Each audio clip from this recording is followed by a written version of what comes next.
अम्मी, हम्म? क्या ताया अबू का बेटा सुफियान भी ऐसा ही होगा? सुफियान के बारे में कब से सोचने लगी भाई?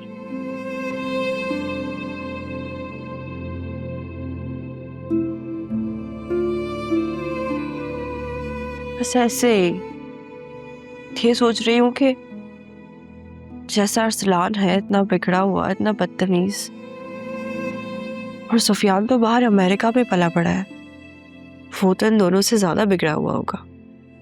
मुझे नहीं लगता कि सुफियान भी वैसा ही होगा। आप ऐसा कैसे कह सकती हैं? आखिरी मर्तबा जब मिली थी ना मैं सुफियान से, तो बहुत तमीजदार, इज्जत करने वाला बच्चा था। अम्मी, आप जब मिली थी ना उससे तब वो 15-16 साल का था। अब तो उसे गए हुए कितना अरसा हो चुका है, और आप तो जानती हैं वहां का माहौल, तो वो अच्छा कैसे हो सकता है? हाँ शायद ठीक ही कह रही होगी तुम।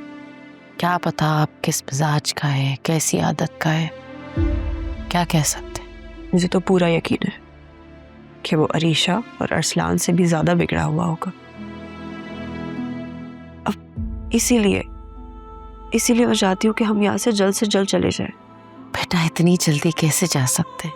अभी तो राफे की जॉब लगी है और सुफियान तो वैसे ही इस हफ्ते आ रहा है। अच्छा तुम परेशान मत हो। वैसे भी कौन सा सुफियान का हमसे वास्ता पड़ेगा, ना वो इस घर आएगा ना हमसे मिलेगा, तो फिर तुम्हारा सामना तो होगा ही नहीं। अल्लाह करे ऐसा ही हो। इंशाल्लाह। राफे पता नहीं कहाँ रह गया, मिठाई देने गया था अब तक नहीं आया। आपने क्यों भेजा ताया अबू के घर में भाई को? आप तो जानती है ना वहां पे ना हमारी खुशियों से कोई खुश नहीं होगा ताया अबू के अलावा।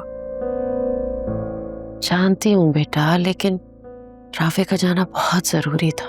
अगर वो नहीं जाता ना और हामिद भाई को कहीं और से पता चलता तो बुरी बात हो जाती। हामिद भाई का दिल दुखता और उन्हें लगता कि हम उन्हें शायद वैल्यू ही नहीं देते, और फिर भाभी उन्हें मौका मिल जाता बातें करने का। मैं तो ये सोच रही हूँ अम्मी कि अगर ताई अम्मी ने या उनके बच्चों ने भाई के साथ बदसलूकी की तो उनका तो दिल ही टूट जाएगा ना। नहीं, ऐसा कुछ नहीं होगा इंशाल्लाह। आप तो जानती है दोनों को, फिर आप कैसे कह सकती हैं? कैसन आ जाओ, दे आए मिठाई। सब घर पर थे? हामिद भाई से मुलाकात हुई? जी अम्मी, सब मौजूद थे। ताया अब्बू तो बहुत खुश हो रहे थे मेरी जॉब का सुन के। उन्होंने मुझे बहुत दुआएं भी दी। और भाभी थी घर पे, उन्होंने कुछ कहा?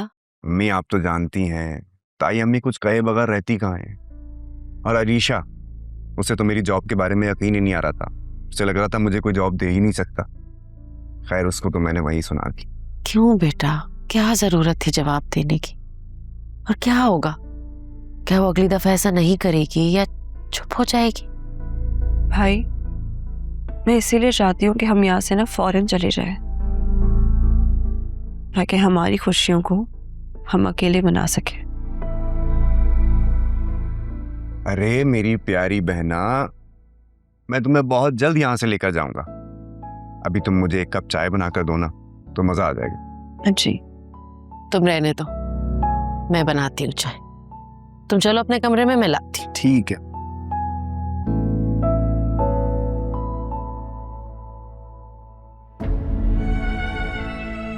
अल्लाह मियाँ प्लीज़ भाई जल्दी से हमें यहाँ से ले जाएं, और मेरा कभी भी इस सुफियान से कोई वास्ता ना पड़े।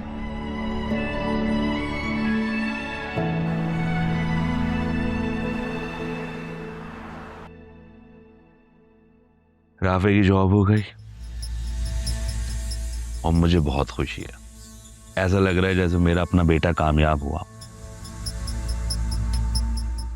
वैसे वो है भी मेरा बेटा ही। हामिद, ये बात आप 5वीं-6वीं मर्तबा कर चुके हैं। हाँ तो खबर ही ऐसी है। बार बार कहने का दिल कर रहा है, और बार बार मुझे राशिद का ख्याल आ रहा है। कितनी खुशी मिली होगी उसको। ये तो है। चले कोई दूसरी बात करते हैं ना। मुझे सुबह 6 बजे एक जरूरी काम से जाना है। इतनी सुबह कहाँ जाना है आपको? दोस्त से मिलने जाना है। वैसे तो मैंने अलार्म लगा लिया है, मगर अगर मेरी आंख ना खुले तो तुम मुझे उठा देना। Okay? Good night. Good night.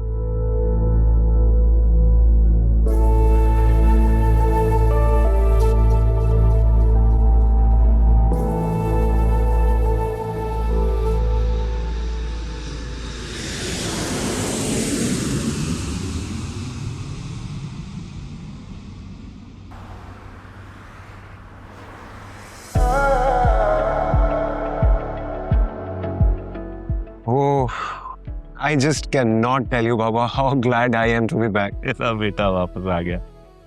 मेरा बस नहीं चल रहा कि मैं गाड़ी उड़ा के घर तक ले जाऊं। I know that, but please don't do that, okay? एक तो वैसे ही आपने एक्साइटमेंट में ड्राइवर से गाड़ी ले ली और अब खुद चला रहे हैं। घर की जगह कहीं हॉस्पिटल ना पहुंचे। नहीं, ऐसा नहीं होगा। अभी तुम्हारा बाप इतना बूढ़ा नहीं हुआ है कि वो ठीक से ड्राइव भी ना कर सकते।